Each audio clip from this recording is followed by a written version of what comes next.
میرا یہ سوال ہے کہ سفر کے مہینے میں آفات اور بلیات سے بچنے کے لیے کیا صدقہ کرنا چاہیے؟ صدقہ جب بھی کیا جائے تو حدیث پاک میں فرمایا کہ صدقہ یہ بلا کو پھلانگتا نہیں ہے، یعنی آپ نے صدقہ کر دیا، اب بلا جو ہے یہ صدقے کو پھلانگتی نہیں ہے،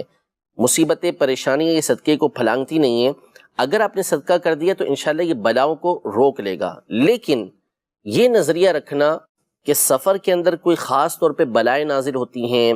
کوئی مصیبتیں اور پریشانیاں نازل ہوتی ہیں، اس کو منحوس گمان کرنا، یہ سارے کے سارے جاہلیت کے نظریات ہیں۔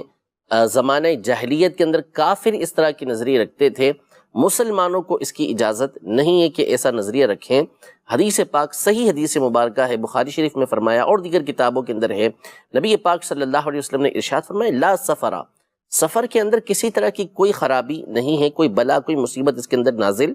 نہیں ہوتی۔ تو ویسے آپ صدقہ کریں، ویسے خیرات کریں، چاہے سفر کے مہینے میں کریں، لیکن یہ نظریہ نہیں ہونا چاہیے کہ سفر میں کوئی مصیبت اور بلائیں نازل ہوتی ہیں جس کو دور کرنے کے لیے میں یہ صدقہ و خیرات کر رہا ہوں، ویسے ہی مطلقاً آپ صدقہ و خیرات کریں کہ مصیبتیں اور پریشانیاں دور ہوں، اس میں کوئی حرج نہیں ہے۔